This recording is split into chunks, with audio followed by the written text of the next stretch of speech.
Saudações, salute, salam. Vamos falar mais de histórias da religião, sociologia da religião. E vamos falar hoje do islamismo, né? A religião fundada pelo profeta Muhammad lá no século 7. Depois, né? Não era comum, né? Era 7, era comum. Muito bem, nós estamos seguindo então a leitura da Karen Armstrong. Já fizemos alguns vídeos sobre o judaísmo e sobre o cristianismo, né? A primeira parte do cristianismo. Vou fazer agora depois um vídeo sobre a segunda parte do cristianismo, que é a parte da reforma, né? Ou seja, depois do século XVI. Mas vamos voltar então aqui na época do profeta Muhammad na Arábia, né?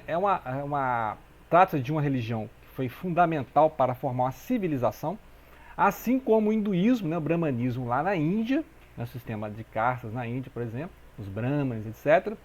Assim como o judaísmo, né, foi essencial lá para a formação da civilização israelita, né, lá os grandes reis que teve em Israel, né, que é o Saul, Davi, Salomão, né, ou Suleiman também. A gente vai ver que essa tradição judaica, em algumas tradições cristãs, são conservadas no islamismo. Então, o Islã é uma forma de religião e civilização ao mesmo tempo, né? Ou seja, porque graças à religião de um profeta, as tribos ali que estavam na Arábia, né, muitas vezes rivais entre si, muitas vezes em rixa e vinganças, vendetas entre elas, foram unificadas, né, graças à religião monoteísta, que foi fundamentada no Alcorão, que é a recitação, né? Então o profeta Muhammad era ali um jovem órfão, né, que foi criado, né, assim, não pela família, mas cuidado do tio, por exemplo. Então vai contar a história dele, né? A própria Karen Armstrong tem uma biografia, ela escreveu uma biografia do profeta Muhammad. Então, depois podemos ler essa biografia aqui, mas nós estamos fazendo um resumão, então não vou contar toda a história dele. Mas ele foi importante porque ele trabalhava ali com caravanas, né, que cruzavam o deserto, então ele tinha contato com os judeus, com os cristãos bizantinos, né? Então era uma pessoa assim, muito preocupada com a justiça social, ele sempre foi preocupado, né? Então ele veio de uma família pobre, ele passou pela pobreza, casou com uma viúva rica, que é a Khadija, né? E aí ele passou a trabalhar com negócios de caravana, de mercadores, e tinha muita preocupação espiritual, né? Justamente por causa dessa pobreza, ele via a pobreza do povo, as lutas, né? Então ele começou a ficar preocupado com isso e passou a se retirar para a meditação. Então o profeta sempre, desde o início, teve a preocupação espiritual, até que ele recebeu uma revelação divina, né? Que ele passou a recitar o que gerou o Alcorão, né? O Alcorão não veio pronto, né? O Alcorão foi ao longo da vida do profeta, ele foi recebendo essas revelações e foi, como ele era semi-letrado, né? Ele recitava, né? Ou seja, o conteúdo é passado oralmente para os seguidores, né? Os companheiros do profeta, então todos ouviam, todos decoravam essas falas. E é uma belíssima poesia, né, para quem conhece árabe. Eu não tenho prazer de conhecer árabe, né? Ouço alguns trechos do Alcorão, já li alguns trechos do Alcorão. Assim, a poesia é belíssima, né, as descrições, e é fundamental para a cultura islâmica, né? A cultura islâmica trabalha muito a linguagem, as letras, né, porque a cultura islâmica não usa imagens, né? A gente vê que, assim como o judaísmo também não usa imagens, não fazer imagens de escultura, né? O Islã também não usa, então ele usa muito o quê? Padrões geométricos e letras, né? Então, interessante isso aí do islamismo é a questão da caligrafia. Então, quem tem boa letra, né? A gente conhece as letras árabes, são desenhadas, são bordadas, né? E aí, acontece que na época do Muhammad, né, o profeta Muhammad, lá era politeísmo, ou seja, cada tribo tinha os seus deuses, vários deuses, né? E aí ele recebeu a revelação de que Deus é um só, é um e único. Então, é o Deus de Abraão, de Isaac, Jacó, de Abraão, Ibrahim, Ismael, né? Ismael, Isaac e Jacó, Jacob, que é Israel. Então é o mesmo Deus da Bíblia judaica, né? E é o mesmo Deus do cristianismo, né? Tanto que no Alcorão tem trechos, né, dedicados a Maria e Jesus, que é lá Issa, né? No Alcorão é Issa. Jesus aí na figura de um profeta, né? Ou seja, um enviado de Alá, que é Deus, né? Deus em árabe.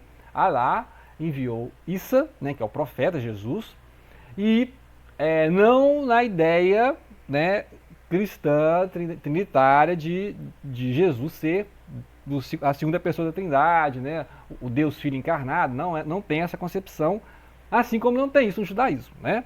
Depois a gente vai ver o judaísmo messiânico, os judeus que aceitam o Messias, né, Yeshua ben Yosef, né, Yeshua ben Hamashia, né, em hebraico, né?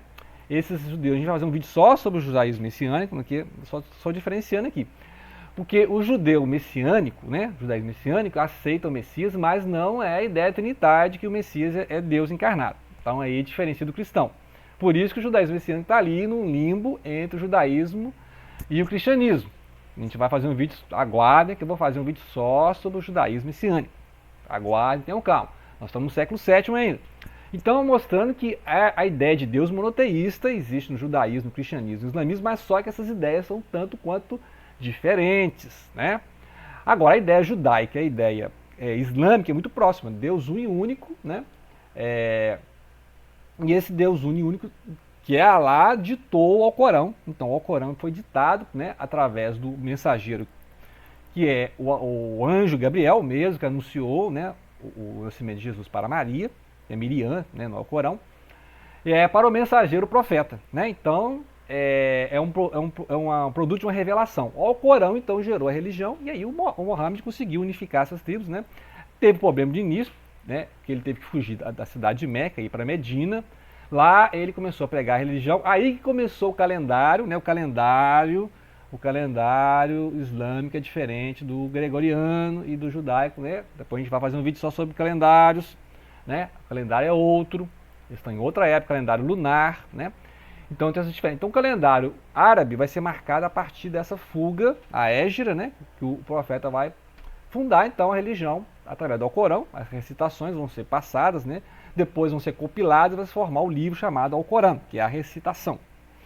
E aí vai ter assim, já vai ter a sucessão do profeta, que aí vai ser aí surgir essa questão da sucessão, né? É a partir da família dele ou serão eleitos pessoas de honra e de espiritualidade para serem os guias, os califas. E aí vai ter a diferença, que são os dois grupos que tem principal no islamismo, que são os sunitas e os xiitas, ou Shia, né? Que vai ter diferença também de que eles vão aceitar, né, das mensagens do profeta. Todos aceitam o Corão, obviamente, mas aí tem os hadiths, né, e tem as tradições locais, né, as tradições dos companheiros, as tradições das pessoas de Medina, né, os companheiros lá de Medina, porque aí vão formar as 4 escolas de jurisprudência islâmica, né, a escola. O islamismo não tem muita preocupação teológica, né, igual o cristianismo é cheio de escolas teológicas, mas no islamismo tem a preocupação com jurisprudência, né, a lei e tal, a partir que, né, igual a lei mosaica, né, assim como a lei mosaica fundou o judaísmo, a civilização judaica, a lei do Alcorão, a lei do profeta Mohammed fundou a civilização do Islã, que expandiu até a Andaluzia ali, né, onde é Espanha, Marrocos e até a Indonésia, né? Então você vê o tamanho, né, passando pelo norte da Índia, Paquistão, Afeganistão. Então o mapa, se você pegar o mapa aí, a segunda maior religião do mundo é o islamismo, né? Então, ou seja, você vai encontrar Islã desde lá do Marrocos, lá do norte da África até a Indonésia, né? E vários grupos, né, na América, né? Tem muitos islâmicos no Brasil, né? As duas correntes, tanto sunita como xiita. E a diferença dos sunitas e xiitas, já comecei a falar aqui, né, a questão de os sunitas defendem uma eleição dentro da UMA, que é a comunidade, né, islâmica, e os xiitas a partir da descendência do profeta, né? Então teve aí uma série de conflitos, não vou entrar nesse detalhe, mas são tradições diferentes, mas ambas seguem ao Corão, né? E as escolas de jurisprudência, cada um vai seguir ao Corão, os hadiths, né, que são essas falas do profeta, né, esses comentários das falas do profeta, e vai seguir também a tradição ali dos companheiros do profeta e também das pessoas de Medina. Então vai ter essas diferenças, não vou entrar também em detalhe aqui, não sou especialista nas 4 escolas de jurisprudência do Islã, né? E tem o Kalam, que é a parte teológica. E tem a parte também mais filosófica, que tem os grandes filósofos, né? Averroes, Ibicena, o Avicena, né?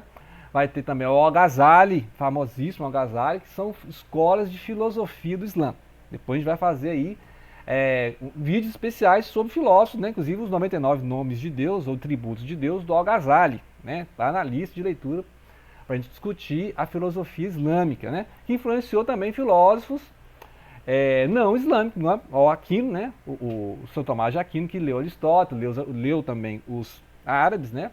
Muita coisa da filosofia platônica, aristotélica foi conservada pelos árabes, então muita coisa ficou ali guardada, né? Lembrar da Biblioteca de Alexandria, né? Fica ali no Egito, então muito conhecimento se perdeu, mas muito conhecimento foi guardado, né?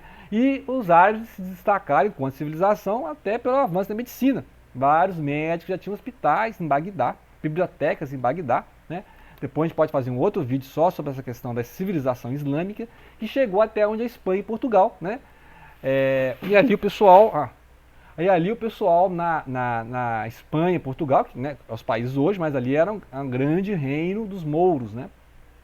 E aí, ali você tinha um contato, tinha o Maimônides, né? Maimônides é um rabino ali de Portugal, e o Maimônides, ele conhecia, né, lia a filosofia, né, os conhecimentos islâmicos. E também no islamismo tem o sufismo, que é uma linha mais mística, né? Tem o Rumi, né, o Rumi, poeta, muito conhecido. E aí a gente pode fazer depois um vídeo só sobre o sufismo, que é uma tradição assim mais meditativa, né? Mais, podemos dizer assim, mais cabalista, né? Porque tem uma linha mais cabalista, mais gnóstica, né? Que é esse lado mais místico mesmo diferente da tradição, né? Islâmica. Em alguns momentos não foi aceito o sufismo, né? Porque tem as diferenças teológicas, mas não vamos discutir teologia islâmica aqui. Daria um vídeo só para discutir teologia islâmica. É mais um resumo do que a Karen Armstrong está falando aqui. E leiam também a biografia do Muhammad, né? Profeta que fundou o islamismo, né?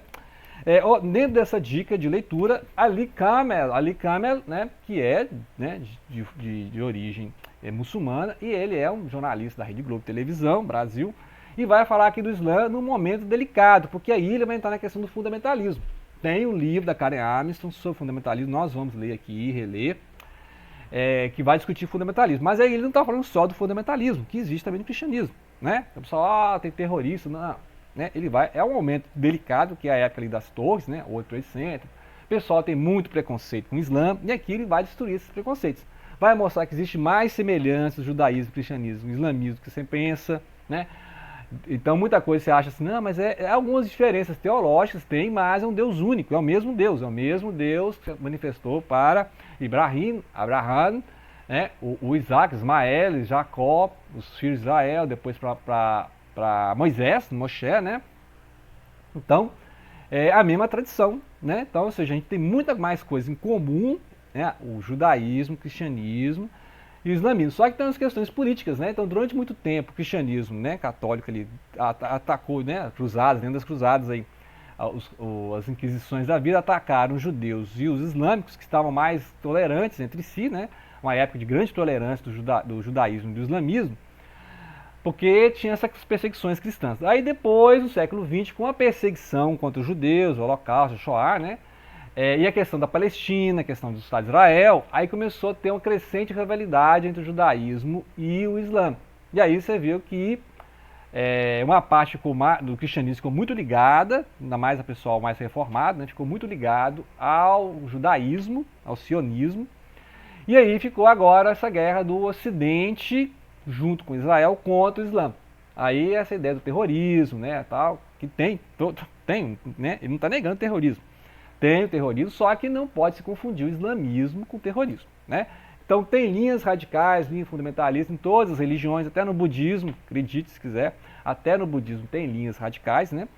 Então, tem que ler para entender. E aí é importante aqui que ele vai fazer comparações, né, do judaísmo, igual a Karen Armstrong faz aqui, né?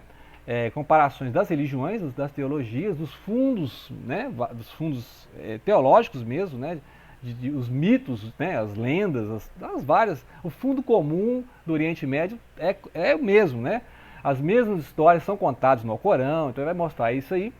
E depois vai discutir também essas correntes, né? Quem que é mais radical? São os xiitas ou os sunitas? Né? Você vai ver que tem correntes radicais nos dois lados. Então essa ideia de que o xiita é radical, gente, isso é preconceito, né? Isso é preconceito.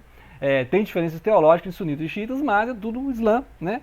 Então você não pode falar o xiita porque ele é mais radical, não, né? Isso é uma imagem que se surgiu depois da Revolução lá no Irã, né? Khomeini, etc. Isso é uma coisa mais do século XX, não tem essa ideia, né?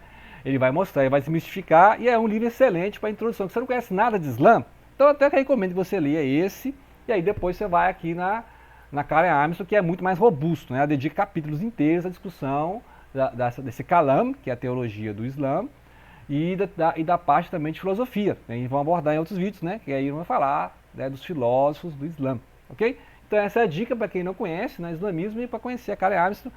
E leiam a biografia do profeta Muhammad também, que eu vou comentar aqui, que aí você vai conhecer mais detalhes da formação do islamismo, ok?